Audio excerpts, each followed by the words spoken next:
So this is about a year old. If you were with us last year, we discussed one big topic for the whole year, and that was Christology, who is Jesus Christ. This year we're going to focus on two different topics. In the fall we're going to talk about the Incarnation, and in the spring we're going to talk about the Resurrection. So this is just an introduction to the Incarnation. We're going to bring up a lot of issues in what we might call systematic theology that we'll be discussing over the rest of the semester, but every week we're going to have a different approach. So there's actually a slight change to the schedule. I can't make it next week. I'll be out of town, but I think, so next week will be a bit up in the air. We're not exactly sure what's going to happen. We'll come up with something over the course of the next week. But the week after that, we'll start by looking at really the world behind the Old Testament, the world before the ancient Israelites started to think about how God related to stuff. So we're going to actually look at the ancient Babylonians, the Mesopotamians, Sumerians, and so on, and the Egyptians. And we're going to actually look at some ancient theologies of creation to set what the Israelites are doing in relief. The week after that, we'll talk about the Old Testament, in particular Genesis 1 and 2, the creation stories, but also there's about 7 or so different creation stories in the Old Testament, including Proverbs 8, where woman's wisdom is helping to create.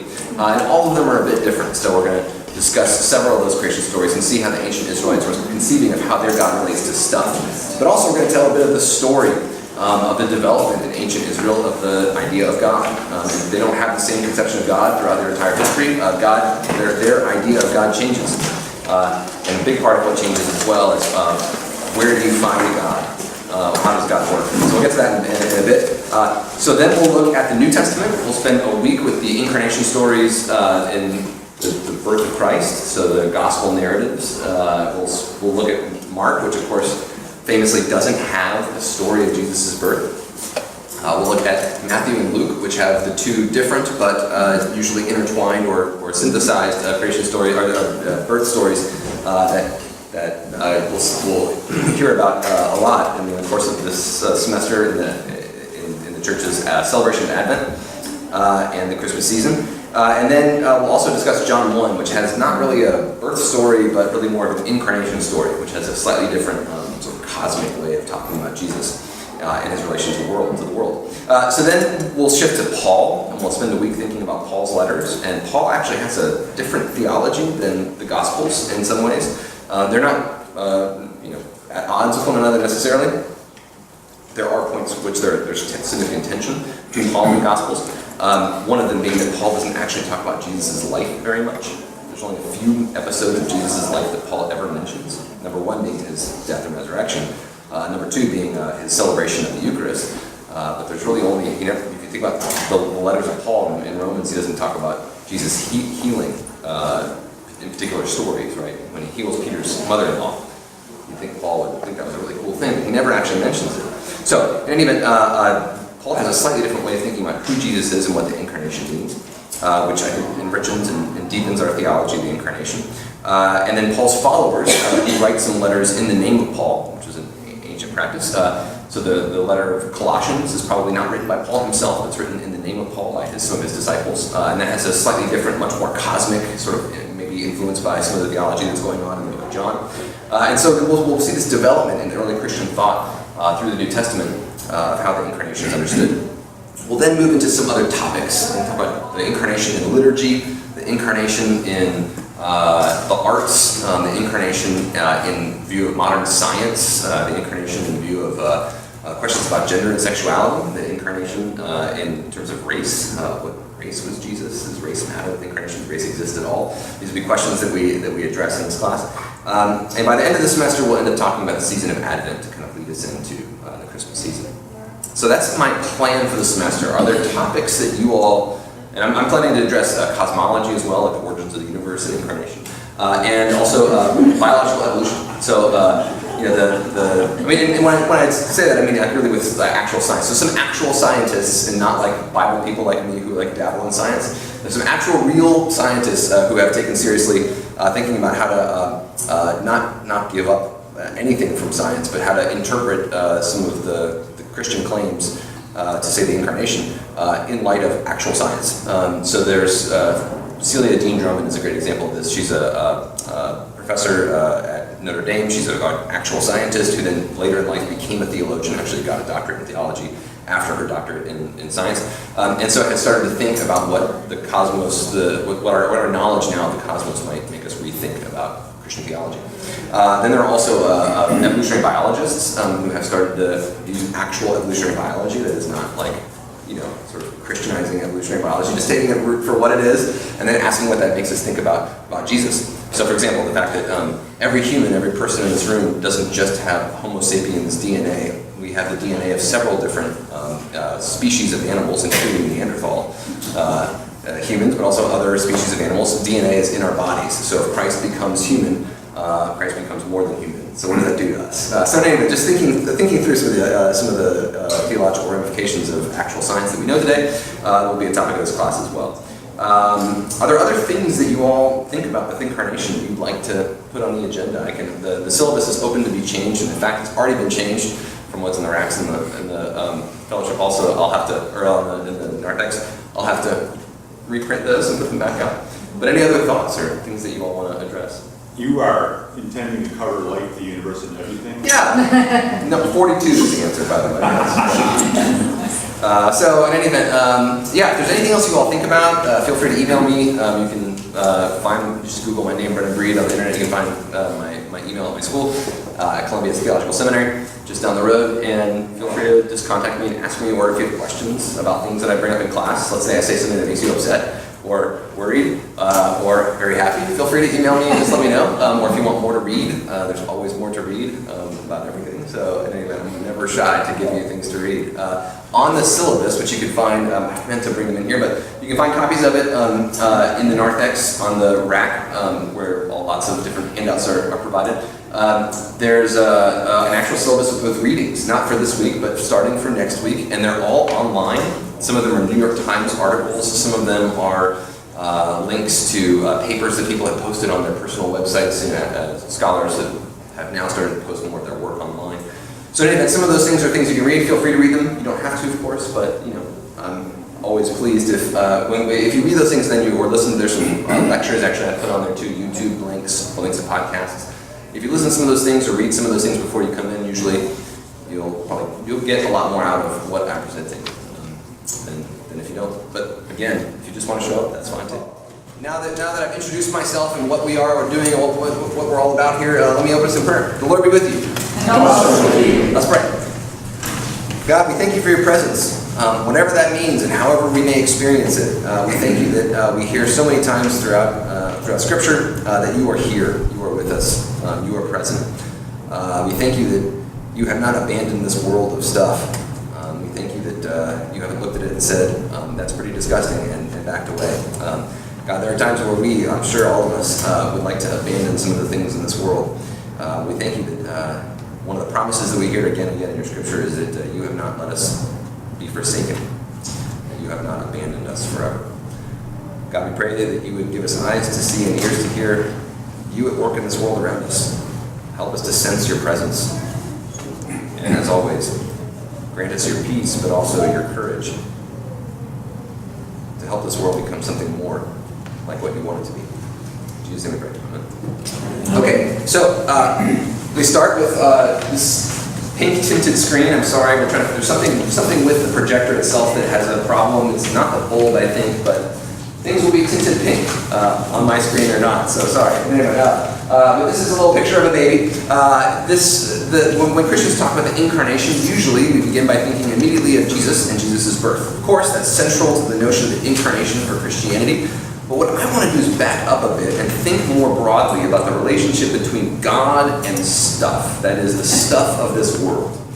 Right? There's lots of different ways that we can imagine how God, a being of spirit, or maybe not a being, the thing that creates being itself, whatever, these complicated philosophical concepts, but however God, or the divine world, the spirit world, whatever, relates to this world of material stuff. And when we talk about incarnation, usually we talk about the words that kind of make up this word. The Latin word carne, or flesh, and the preposition in English is the same one, in, so in flesh, or infleshment. God being put into flesh is how incarnation is understood in the Christian tradition. But again, this presumes an idea that God wasn't in flesh, God didn't have something to do with flesh, and that God became became a part of flesh. So let's talk about this idea of God and stuff. So there's a general basic idea of how God relates to the world in Christian tradition, and in many other traditions too. I'd say the Abrahamic faith, so in Judaism and in Islam, there's this general understanding that God has created the world, and it's something apart from God, and God stands outside of it and above it or beyond it. So that God creates the world but remains outside of it primarily. God is, if you're going to access God, you're not going to find God primarily in this world. Maybe God appears in this world, but like the real center of God's presence is somewhere outside, beyond, above, so on. So you get this medieval picture. This is from a medieval Bible of Moralizé, so the Moralized Bible. This is one of the frontispieces of one of them. It's a beautiful picture. It's not tinted pink, you can see it in a bit more detail. But here's God pictured as Jesus, because in the medieval period, if you're going to draw a picture of God, you've got to draw a picture of Jesus, because God is unimaginable except in the person of Jesus. So for Christians, the Incarnation gives people the ability to even think about, conceive, or picture God. You might wonder, you've heard in the Ten Commandments, it says, don't have any idols or images of God, don't be graven images, right? No, Christians end up interpreting that in a very different way, because for them, Christ is the image of God. God became put into a human body, so you can picture the human body part of Jesus, right? So here's God pictured as Jesus with a giant compass drawing the world, making the world. This is the idea that we would call classical theism. Classical in the sense that a lot of people for a long time in the Christian tradition who have had a lot of power have imaged God this way, right? So this is kind of the central or normative, not in the sense that you have to believe it. By the way, we're in a Episcopal church, you can believe whatever you want. I welcome, and I'm happy I'm not trying to push any particular belief onto you, so if you sense that, I'm really just trying to present what's kind of, when I say something normative for the Christian tradition, I'm not saying that you have to believe it or that I believe it. What I'm saying is that this is what a lot of people believe in the Christian tradition, and when you pick up a book about Christianity, you'll probably assume this, unless it's one of the other views I'm going to get to in just a moment. So, classical theism. Another way of thinking about this relationship between God and stuff is deism, right? So you've heard about the deists, right? It was a big thing about the turn of the 18th century or 19th century. That century was filled with deists. These are folks who generally believe that God made the world and then just kind of backed away. Like God made the world operate almost like a machine, turned the machine on, and then just left. And God is somewhere else and doesn't really care so much. Many of the founding, what we call founding fathers of our country, were themselves deists. They're oftentimes presented as like super solid Christians by conservative folk in our country today, but they were not. And many of them, so Thomas Jefferson thinks that God sets the world into motion, or Ben Franklin is a great example of somebody who thinks that God set the world into motion and then backed away. So that God is other than the world. Now, this type of thinking about how God relates to stuff, we generally talk about this in terms of transcendence versus immanence, right? So a transcendent thing is usually understood as something that is above and beyond and of a different order of being than the thing that is immanent or near or close to us. So, for example, a tree is immanent. I can touch it, I can smell it, I can even try to taste it. I guess some taste good, cinnamon bark or whatever, you know. So I can knock it down, I can manipulate it. Something that's transcendent is something that is beyond me. I can't engage it. One way of thinking about this is in terms of dimensions. So anyone ever read the book Flatland? Maybe it was big when I was like in 8th grade and things like this. I went to geometry for the first time. So the book Flatland is about a two-dimensional world where imagine if you are as thin as a sheet of paper and you can only see on a sheet of paper, right?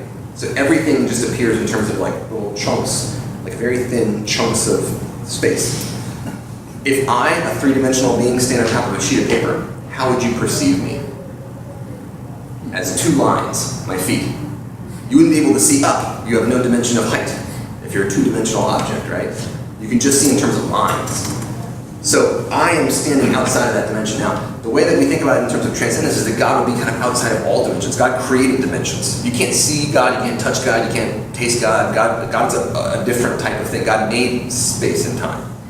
So God's not space. God's not in time. Does that make sense? Yeah. Is that classical theism? Classical theism, yes. That God created space and time. And again, this is typically associated with what we call Abrahamic faiths, so Christianity, Islam, and Judaism. And they have this idea, it's kind of, a a lot of people don't really think this through very carefully, but it's just this kind of assumed idea that God made the world and all the stuff in the world, including space and time and everything else. So God is something else. God's outside of all of that. So in other words, Augustine is a great example of this. Augustine is an early Christian theologian from North Africa. He wrote the Confessions, a great book if you ever are interested in thinking about creation and so on. Augustine's Confessions begins with his own story of how he became a Christian, but then, of course, ends with a reflection on space and time and everything. It's really beautiful, actually. But anyway, Augustine has this great quote when he became a famous teacher, and a lot of his students began to ask him very tricky questions. And one of them said, "So, before the creation of the world, what was God doing?" And Augustine said, "Well, I don't really know." And the person said, "Well, before the creation of space and time, where was God? What was God up to?" And Augustine said, "Well, God had this stick." And the student said, "The stick? What's the stick?" And Augustine said, "To hit people over the head who ask dumb questions like that." So Augustine just thinks, if you're thinking about outside of space and time, beyond it, you're just outside of the world that mortals understand. So Christian theologians who want to think about this difference between God, who's transcendent, and our immanent world, oftentimes resort to metaphor. So there's a famous theologian, early theologian, Irenaeus, who came up with a bunch of theological conceptions that we just take as sort of typical these days, but someone invented them. And Irenaeus was a hugely important 3rd century theologian one of the things he came up with was the idea that we Christians need to use metaphor to talk about God because God is so different. So the way Irenaeus says it is, God is like fire, but unlike any fire you've known. God is like love, but unlike any love you've known. God is like provision, but unlike any provision you've known. So, in any event, Irenaeus kind of goes through these things and says, we always have to say that God's bigger, above, beyond, not fully captured by whatever imminent thing we're pointing to symbolize God. Yeah, Bruce. So how does the notion that God created the world and backed away and is not in the world, how does that square with the notion that God is with us every day, that God cares about us, that God helps us or whatever? Isn't there a contradiction? Well, so those are two different points of view, I would say. Yeah. So classical theism generally presumes that God did create the world and back away, and then that there's some reason that God needs to be involved in the world. God wants to be involved in the world. God loves the world. God wants to help the world in some way that the world doesn't understand, so God becomes involved in it in a particular way. That's classical theism. Deism is like a twist on that, where it says, yeah, just look at the world. It looks like we've been abandoned. So let's just assume. So classical theism and deism are at odds in terms of God's continuing involvement with the world. Does that make sense? Yeah, there's just two different points of view. Both of them presume the same structural relationship between God and the world. God's different, but they presume a different intentionality in terms of God's continued care. So, question? As you divide things into transcendent and what would clouds be? Imminent. They're above us, but still, if you get in an airplane and fly up there, you can take, like a touch a cloud, it might go right through your fingertips, but still it's a thing. We can put it in a bottle, and we can study it. It'll condense and turn into water. It's H2O. Does that make sense? Like we can, even things that are, even like human love, we can still try to measure and calculate in some way, What Christians would say is that there's a transcendent element to humanity, or to maybe other parts of the world, to our sense of love and wonder or whatever. It's pointing us up to God, but still that there's an imminent cause of it. I mean, it's our brains that make us have thoughts, or it's our sort of emotional nervous system that helps us to feel. Does that make sense? Yes. So a great question. There's ways to ask about the relationship between transcendence and imminence that we'll get to. Yeah. You mentioned a theologian who brought the use of metaphor to bear. So Yes. before him, how was God described? Oh, well, people always use metaphors, but Irenaeus ends up pointing out that metaphors. So if you read the Psalms, some of the Psalms are very ancient. Some of the Psalms go back to, sometime around the year 800 BC or something. And in the Psalms, they say God is a rock. So what Irenaeus does is Irenaeus ends up saying he's trying to help us understand what we're doing when we use metaphor, but also he's there to say, but God's not like any rock. God really is beyond all that. Does that make sense? Yeah. So it's a development in our theology of metaphor. That's what Irenaeus helps us to do. And maybe I'm jumping in too. Sure. Why did we move away from that? From that sense of God. God's met. Oh, Yeah, well, I think that troubles some people. Some people want God to be more easily conceivable. Some people want God to be harder to. Yeah, what's that? Oh, yeah. I would say, Sure. So yeah, some people get really worried when they feel like they can't conceive of God. God's bigger than their mind. A lot of people give lip service to that. Yes, sure, God's above and beyond, but God has given us a message that's very easily containable and so on. A lot of Christians, a lot of people in general get worried when mystery is a big part of their life or their philosophy or their theology. So I'd say just worry, concern that you maybe don't have it right, or we haven't nailed it down yet, or what if it's all different than you imagine it is? That kind of stuff makes people back away from thinking that God is sort of limitless in terms of difference from us. Does that make sense? Or yeah. So in any event, there's another way of thinking about God and stuff, and you all know this from your readings when you were in high school and so on of Greek mythology, right? There's a very different way that you can think about how gods relate to stuff. That idea, instead of that God creates the world and stands outside of it, that God or the gods are just part of the world. They're just in it. They're limited. So ancient Greek myths, also ancient Near Eastern myths, the Israelites are the Old Testament. It exists in a world where this is presumed. That there isn't some sort of God that stands outside of all of creation. So if you read ancient Eastern creation stories, which we will in just a couple weeks, you'll see that they start with this kind of like chaos. Like there's no what we call creatio ex nihilo, creation from nothing. That doesn't exist in the ancient world. Say that word again. Creatio ex nihilo. So it's a Latin phrase, it means creation from nothing. So there's no creation from nothing in the ancient world. They all presume that the gods start with like a bunch of stuff in the ancient world. This is the chaos, like the world of chaos. So the Enuma Elish is the Babylonian creation myth, which they recited every year on their New Year. And we'll be part of that next 2 weeks. And in the Enuma Elish, they say, well, when the gods kind of began to make the world, so the presumption is that the gods helped make the world. The gods are already kind of a part of this world that already exists. And they say that there's this big kind of chaos monster. And then the gods have to fight the chaos monster, and they destroy the chaos monster, and then they make a good world out of it. The people of the area where the Israelites end up developing like their religion in space and culture, they call this chaos monster Leviathan. Leviathan. That's the name of the chaos monster. So that exists in the Bible. You can read it. Leviathan is used in several Psalms. It's in the book of Job and so on. This is the chaos monster. Right? So ancient Israelites deal with this idea that God is related to chaos in some way. Also in Genesis 1, God began creating the heavens and the earth. There was a deep. The Tehom is the Hebrew word that's used. We'll get to this in a couple of weeks. But there was this big deep out there. In Genesis 1, it doesn't deny that there's some sort of creatio ex nihilo, creation from nothing, but it just starts the story with this big deep out there, the big chaos. Except, in Israelite conception, it's not a monster that's trying to kill everyone. It's clay that God's going to form into the world. So they have their own distinctive theology, but it still is not quite like what many people presume today. Say that again. Sorry. Oh. Say that part. Oh, yeah, so Genesis 1, we'll read Genesis 1 in a few weeks, so yeah, we'll get to this in detail, but God starts creating the world in Genesis 1 with the Tehom, the deep. There was a deep, right? The Spirit of God floats over that deep, and then God says, let there be light, right? So God starts the creation process with all this kind of like stuff out there, and God forms it. And so, again, the ancient Israelites just didn't think about creation from nothing. That's not saying that they didn't, like, if you would have told them about it, they might have been like, that's a cool idea.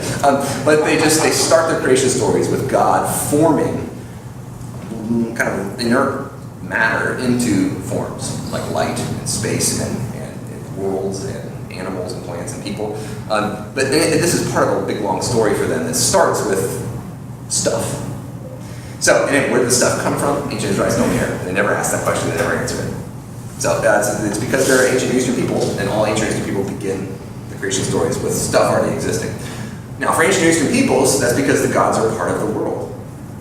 Ancient Israel is learning slowly over time. They eventually end up saying that God is outside of stuff and creates the world, and that's part of a learning process for ancient Israel. It's a long, again, we'll get to that. But they're not sure exactly how their God relates to the world of stuff at first. So, if God is a limited part of the world, like let's say the Olympian deities, right? Remember the Olympian deities, right? You know, like Zeus, like fools around, like sleeps with women who aren't his wife. His wife finds out and gets very upset, tries to kill the children, right? That Zeus has had, like Hercules sends snakes to try to get them. Now you've got like god baby things, like that are sort of human, sort of not, right? It gets really messy really quick. The gods have passions, they get angry, they don't know things, right? Zeus can be tricked, right? Zeus can trick other people, other gods. So this conception of the world is what we would generally call polytheism, or sort of, and especially ancient polytheism. The idea that the gods, and sometimes the gods are like children of each other. You know, like parent gods have kid gods. You know, Hercules is a son of Zeus. So this kind of family lineage of these gods presume that they act kind of like big, strong people. That's the ancient perception. And ancient Israel comes about in a time and a place where people pretty much assume this. The gods are real powerful, but they don't know everything. You have to tell them things. You can lie to them. They might find out that you've lied and get really mad and hurt you because they're stronger than you and really powerful, but they have limitations because they are a part of the created order. Now, who did the creation? And all those ancient creation stories, it's kind of a slippery question.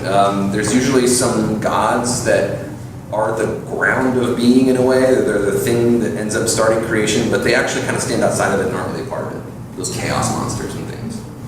So we'll get to those in a couple weeks as well. One other typical element of these polytheistic conceptions of how God might relate to stuff, that is that the gods are just part of the world. They are made of stuff. Is maybe stronger stuff than you, but or more powerful stuff, but still stuff. There's anthropotheism. So anthropos, like human, and then theism, God. So like the gods are in the form of a human. That all of the gods look like people. People are like little tiny versions of gods. Christianity ends up actually sounding a lot more like this than you might imagine because of the Incarnation, right? So Christians always have to be thinking about how does my religion relate to like the Hercules stuff, you know? Is Jesus like Hercules? And in fact, there are a lot of early Christians who have to deal with that question quite a bit because, as you imagine, there are a lot of people who believe in Greco-Roman religion at the time of Jesus, right? It's a Greco-Roman world. They're writing their New Testament in Greek. So this is something that they actually think about quite a bit. Last possible conception of how God might be a limited part, or the gods, the divine world might be a limited part of our human world, is animism. The idea that there are spirits that animate certain rocks or trees or certain sacred sites. Certain people might be filled with certain spirits of God or the divine world, and not others. Right. So this is a very common thing to find in the ancient world, and we find this in the Old Testament too. There's a great story you all remember from Sunday school many years ago that Dagon is the god of the Philistines. One of the god of the Philistines. Actually, he's a god that a lot of people had in ancient Greece. But there's the Ark of the Covenant gets put down in front of Dagon, 1 Samuel 4, and it knocks over the statue of Dagon, like this Philistine god. Dagon means wheat. Dagon was the god of wheat, and like you could picture Dagon as like a big strong guy, which they did in the ancient world. But also Dagon was just in wheat. You'd find like Dagon was the god of wheat. All wheat was called Dagon. Dagon was literally the name for wheat. My God is, like you worship the wheat god because he brings the wheat, but he's also kind of in the wheat, right? So the gods in the ancient world are considered to be kind of like in stuff that they're a part of, or that manifest them. So Baal, you might have heard Baal, right, from the Bible, right? Real God, real ancient God. Baal actually just means Lord. His real name is Hadad. Baal, Hadad, Lord Hadad. He's the storm god of the ancient peoples who live in that area of the world, in what we call the Levant, from like the people in Syria, the Arameans, all the way down to the Israelites. They all believe that there's this storm god that exists named Baal Hadad, and he flies on clouds, and whenever you see clouds go by and they drop lots of rain, Baal Hadad is in those clouds. Like Baal is in the rain because he's the storm god. He's also above and beyond the storm god, so they have a very weird conception of how gods work and how stuff works. This is because ancient Greek people don't have the same philosophical presuppositions we do about how the world works. We'll get to this in a couple of weeks. Ancient people actually think that stuff works really differently than we do. You ever read the Bible and people talk about their name? Making your name great, my name will be great. They're not just talking about their reputation, metaphorically. They're actually talking about their name. Your name, if someone curses your name, it actually does something to you. Not to your body necessarily, but your body is just one part of you. You are your name, your reputation, you're also your image. If you make an image of an ancient king, and someone else goes by and breaks off the face of it, that's not a metaphorical, dismissal of the king's power. That actually hurts the king. It doesn't hurt their body, they don't go out. But that's really a part of them. Your image is a part of you, your name is a part of you, your body is another part of you. So the ancient people actually had a very much more robust sense of what being was than we do today. Today, if you step on a picture of someone else, you're like, that's like an affront to me, or whatever. It's an insult. It wasn't an insult in the ancient world. It was understood to actually hurt the person. So they had a broader sense of what a person was. A person is their name. A person is their family. You live on through your future generations. So that's literal to them. Yeah. We've lost some of that. Yeah, we have. Yeah. Today we would think, if you make fun of me, sticks and stones break my bones, but words can't hurt me. In the ancient world, very much so, that words could hurt the actual you. Yeah. Could sticks and stones hurt in the old world? Yes, they do a lot. But think about Jacob, right? Stealing the birthright from his brother Esau and tricking Isaac. Isaac says, I'm going to give you the birthright. And then Esau comes back and says, you got the wrong guy. Jacob stole it from me. He was dressed up in weird furry costume, whatever. He made himself smell bad, so he smelled like me, whatever. He brought you food that I would cook. He tricked you into giving me, those are just some words. Take them back. And Jacob says, I can't take them back. I said it. It works. It's almost like magic, right? My words are a thing that actually have already done their work, and he's got the birthright. His name has the birthright. Jacob doesn't look any different. He's now taken off his costume, right? He looks like the same old guy he looked like, but something has changed in his self, in his being. He's got the birthright now. Anyway, there's a world of almost magic that works in the ancient world that we don't see today. And this also affects, as you might imagine, affects the way that ancient people think about gods. So, gods have human bodies in the ancient world. That's a conception that a lot of people think, but they also can be invisible. And they also can appear in their temple, in their cult statue. They can literally manifest themselves in a cult statue in their temple. So we'll talk about this in a couple of weeks too, but this idea that God is a limited part of the world is maybe more complex and maybe even more robust theologically than we might think. It's just stupid old Greeks thinking that the gods get drunk. So, anyway, so another way of thinking about how God relates to stuff is what we would call pantheism.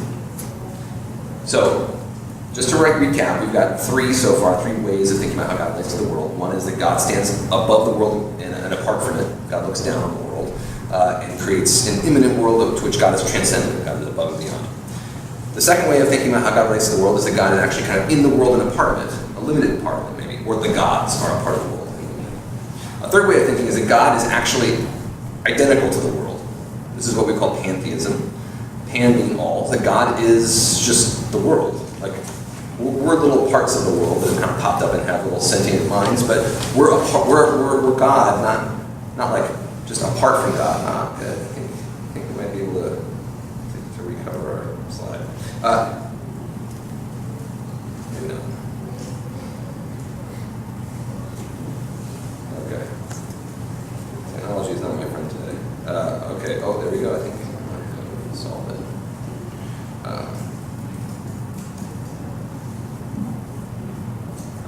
Maybe we can edit this, edit this out of there.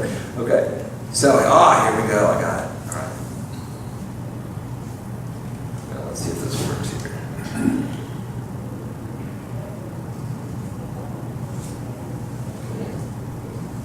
Oh, yeah. So, I'm going to return to our story, and maybe I can fix it in a minute.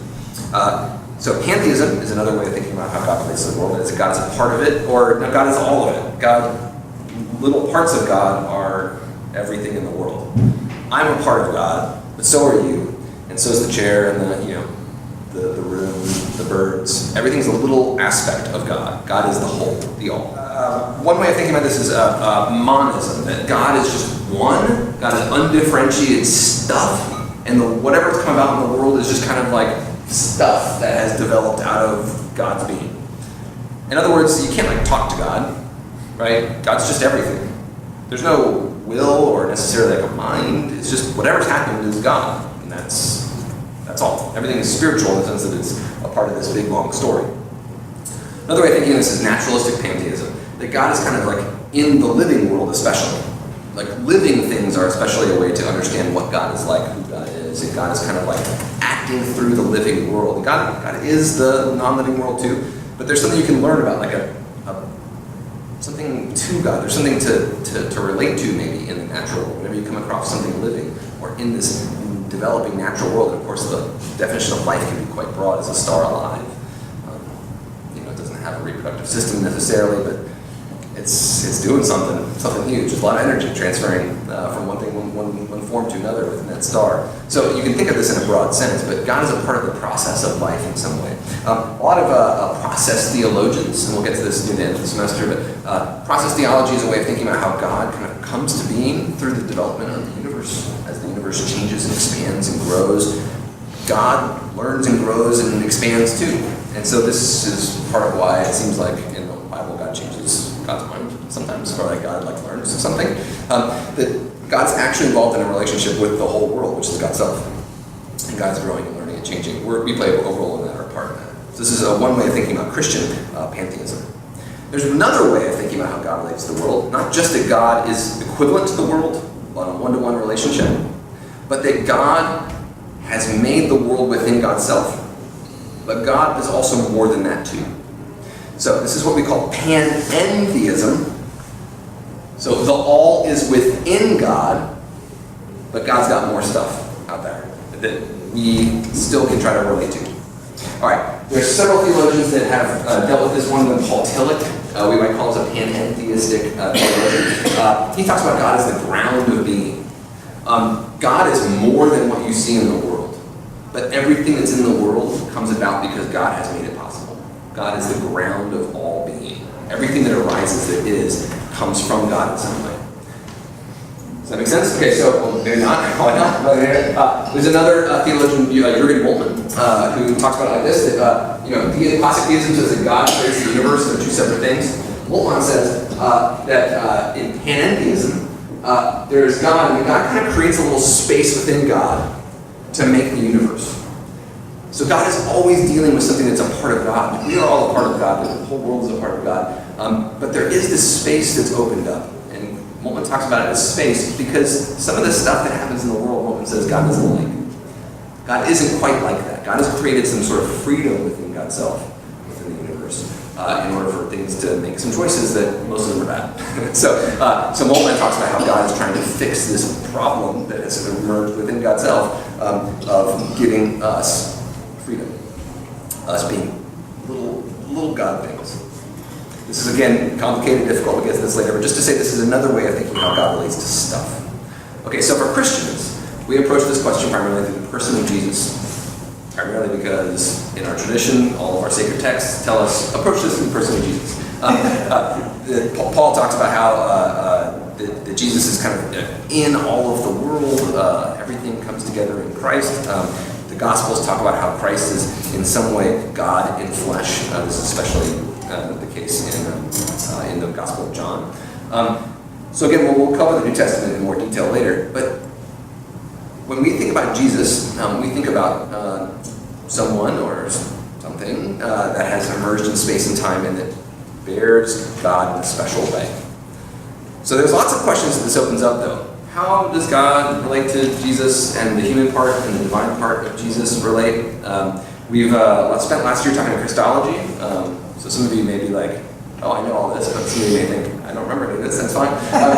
There's in classical Christian orthodoxy, that is the folks that came out of the Nicene meeting, the meeting of the Council of Nicaea, and the Council of Chalcedon, that was about 100 years later.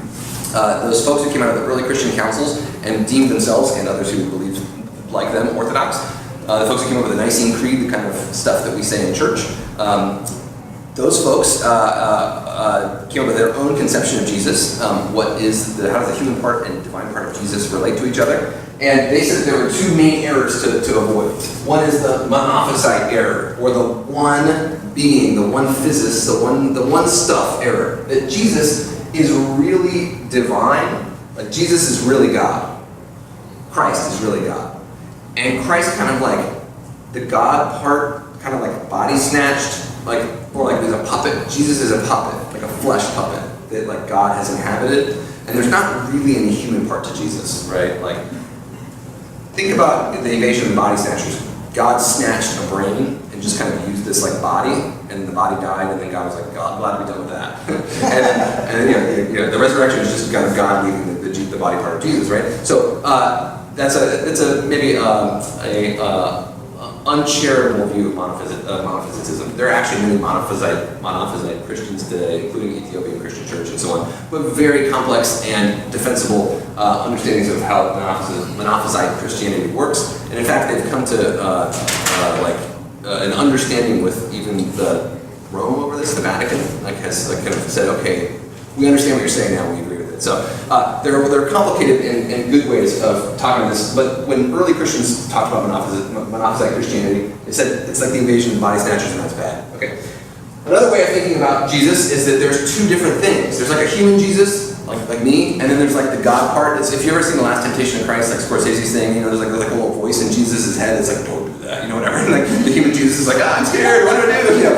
That's a little bit like the Nestorian understanding, where there's two different people smushed into one body, the God one and the human one. So when Jesus doesn't know something in the Gospels, Jesus is like, where do I go? I don't know what to do right now. And someone's like, well, what's that? Jesus asks for directions. Like that's the human part of Jesus being an idiot loser. And the God part of Jesus is like, ha. You can imagine that when Jesus shows weakness, when Jesus cries, like the God part of Jesus is like, I don't cry. Or when Jesus dies, the human part of Jesus dies, the God part of Jesus is like, I'm happy, I'm fine, I'm not hurt. So this is a way to preserve some understandings of God, that God can't be hurt, that God can't change, that God knows everything, right? Omniscience, omnipresence, impassibility, that means we can't suffer anything. It's a way to preserve some of those notions of God and put all that stuff in the human Jesus. But early Christians said, that makes us uncomfortable, because we think that God actually became human. And there was even a kind of a statement that was repeated again and again by early Christians: that which was not assumed cannot be saved. If God didn't really become human, then Jesus didn't really do much. For early Christians, this became a hugely influential idea. And even today, there are some Nestorian churches that exist, and like I said, monophysite churches that exist. They have all kind of ended up agreeing with that. Somehow God assumed humanity, but it happens in a way that works with their theology. Just to say that this has been an almost universally important idea for Christianity, that God actually had to become a real person in some real way. So for the Chalcedonian Christians, or the Nicene Christians, the Christians that become what we call Orthodox today, which encompasses all Protestants, all Catholics, all Eastern Christians, everyone agrees on this, except for some churches that you'll find, like I said, in Ethiopia, some churches in the Middle East that remain monophysite or Nestorian. But the vast majority of Christian churches will all say, okay, there's some divine nature that was in Christ, there's a human nature in Christ, and they kind of combine in a non-combined way into this one person. So God is Jesus. God is in Jesus. There's a human part of Jesus, and they are together, and they are not confused. But they're mixed. They're not mixed, but they're together, and they're not blended. It doesn't make any sense. It's a complete logical inversion. It's a paradox. And early Christians end up saying we're more happy with the paradox than we are trying to nail this down.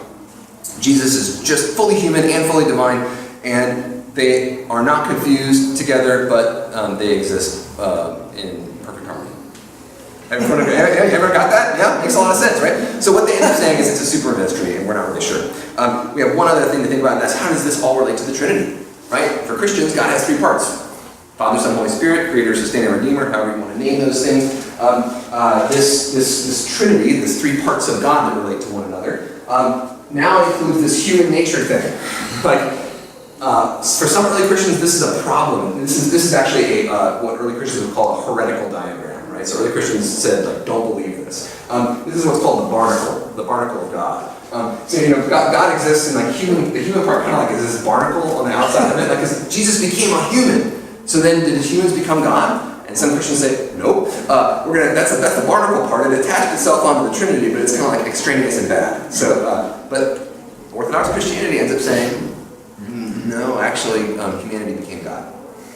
This is the part that a lot of Protestant Christian churches don't actually deal with very much, but they all say they believe this, but they don't say they believe. They also will sometimes say, we don't actually believe this part. but it's in all their creeds. The human part of Jesus became God. It means that God is in some way human. Did all of this give rise to people like you? Well, I don't know, I guess. Yeah. I mean, so this is a tricky part of Christian theology, and so the divinization of humanity. But I'll tell you what, this wasn't tricky for early Christians. They loved this. And even in recent times, in the last 10 years, there's been a group of Lutheran theologians, the last people you'd imagine who would like this idea, who end up talking about, okay, divinization is huge, and they actually find it in Luther's writings. Like, even the early reformers who were like, their humans stink and they're awful, whatever, and human nature is totally irredeemably corrupted and it's awful, whatever, and God kind of makes it a little bit better through Jesus. Even the people who you'd imagine would be so upset about this, they all end up saying at some point, yeah, when God enters into humanity in Jesus Christ, humans become God. That's called divinization. And you may not have thought that was part of Christianity, but I tell you what, it is thoroughly, like to the core. People become God. So, And it didn't yes. happen until Jesus? People weren't God before Jesus? This is part of Christian theology, right? This is the question, right? So a lot of Christians end up saying, like Orthodox Christians say, yes, there was an event. The event of Jesus' incarnation happens.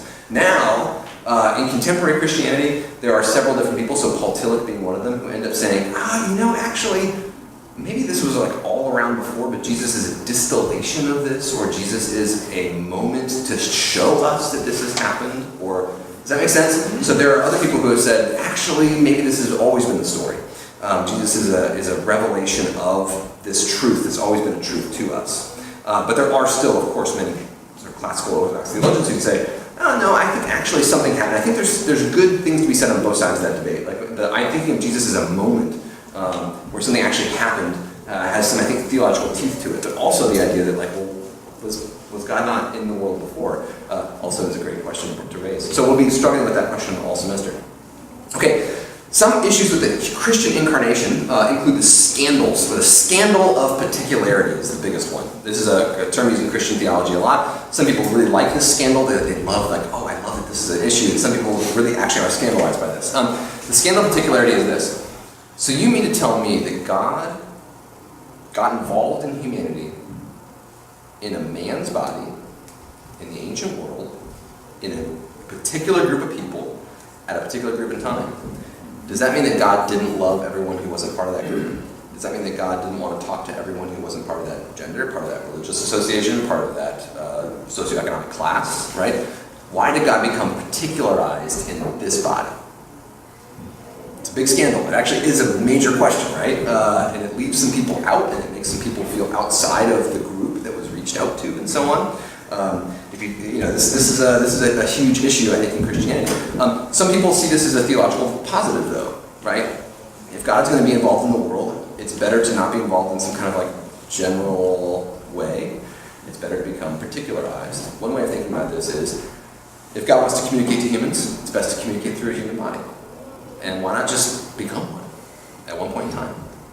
And take on all the particularities that a particular person would have. In other words, God knows what it's like to be just a person. So that particularity actually is one way to think about how God might be with humanity in a special way. Some people also point out that God didn't become a king in the story, a king. Like Jesus is a king, but Jesus is not like any king anyone's known, right? God became incarnate in the body of a person who was a poor person living at the edges of an empire, who had no claim to authority, religious authority, no lineage. Lineage goes back to David in the book of Matthew, but no one knew that, right? I mean, like no one's like this. Oh, this guy's awesome. A little poor carpenter's son living in the backwaters of an empire among the people who have been kicked around for thousands of years. It's probably not how you'd imagine that God would come, sort of enfleshed. So that's part of the scandal of particularity for some people who see this as a theological positive. But it is always an issue. The scandal of materiality. Did God really become stuff? Now, this is less of a problem today. People tend to not care so much about stuff, but for many people throughout Christian history, this has been a huge problem because stuff was associated with being dirty, or lesser, or degraded. Stuff falls apart. You all know this. When you build a house and you don't take care of it, what happens? It turns back to dirt, right? When you, when you plant a garden and you don't take care of it, it gets overgrown and you can't even tell that you did anything there, right? the world of stuff ends up decomposing, falling apart, being overgrown, returning to inert matter, right? So with the law of thermodynamics, if God is stuff, is God going to end up falling apart over time? So this is a big question for Christians, and today we might not care so much about this, but it actually poses some problems. Another one is the scandal of suffering. Can God really suffer? A lot of Christians would say that's fine today. Of course God suffers, God feels pain, but for a lot of Christians throughout history, this has been a big scandal. Can God really suffer? A lot of other philosophers from other religions would look at Christianity and say, your God is weak and poor, suffers, like it cries. Your God cries. Like, what a wimp God, whatever.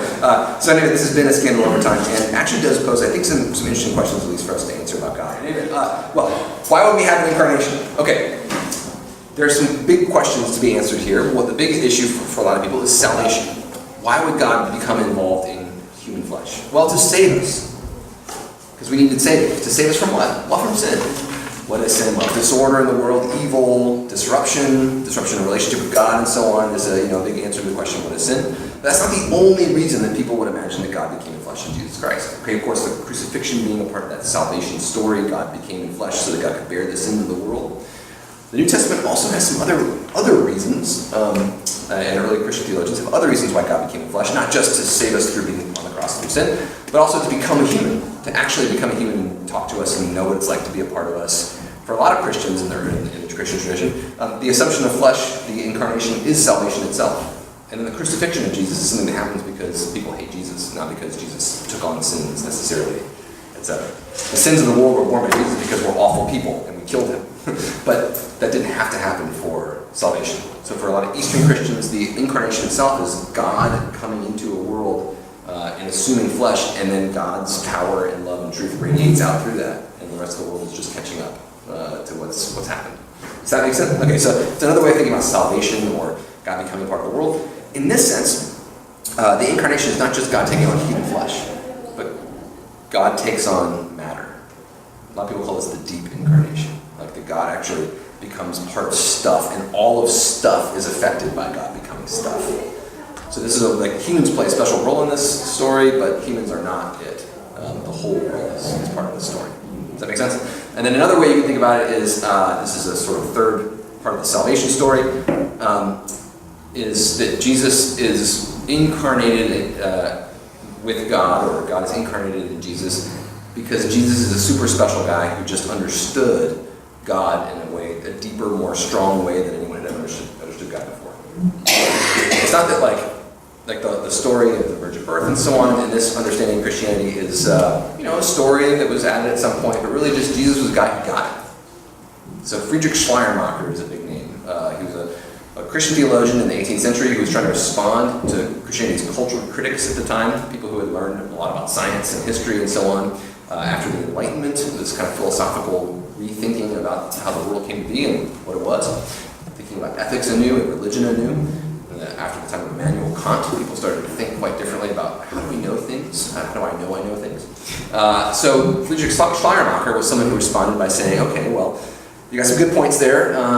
Christian orthodoxy doesn't answer some questions that have been opened up by recent philosophy, but so I'm going to approach Jesus historically. He was just a guy who got an understanding of what God was and how God worked in the world in a new way. And that was that God was love, and Jesus felt a presence of God in a way that no one had felt before, and to such a degree that he became God. So this is sort of a modern trend in theology. People like Paul Tillich would follow along this line of thought in slightly different ways, that God is the ground of being, and Jesus was just someone who got it in a way, in a rich, deep way, and got to transmit that message to us. That's the gospel. So there are several different ways we can think about the incarnation and how it works. Those are just a few ways to think about how the incarnation ties into salvation, or why would God become part of the world. We'll get to the question of what salvation is and what that looks like later, and especially in the spring semester when we talk about the resurrection. We'll talk about what does resurrection mean? How does it work? And why would God want to save, or what does salvation look like? Yeah. Backing up just a sentence or two, you Sure. mentioned the theology of Jesus being one who really got it, and Yeah. then and then he resurrects. So what does that mean about the resurrection? That kind of Great. Yeah. So minimizes. So a lot of theologians who follow that line of thought. So Rudolf Bultmann is a Christian theologian who's also a New Testament scholar who says Jesus is a guy who got it in a place and time and got it in a way that no one else had gotten it before. And was the first one to translate this new understanding of who God was. They really got it right. And the resurrection is the way that we remember him in our community. That's what Rudolf Bultmann says. Paul Tillich would say resurrection is like a metaphor for how life continues on or something like that. A lot of Christians also would say resurrection is real and God's going to raise it. So there's just a multitude of ways that question to respond to it. But pretty much any way you could imagine that responding to that, someone's done it. So these are just very broad categories that encompass a lot of people, a lot of points of view. But if that stimulates you to think about how resurrection works, I think that's good for now. Does that make sense? I mean, I could go on, but we're over time. Yeah. So again, there's many different ways to approach the Incarnation. We're going to take a look at a lot of different ways throughout the semester. I'm not telling you there's one right way or one wrong way, especially in this Episcopal church where we just love you for showing up and joining us at the table. So we are a community of common prayer, not necessarily common theology. Does that make sense? So amen. Lord be with you. I'll see you in 2 weeks. Thank you.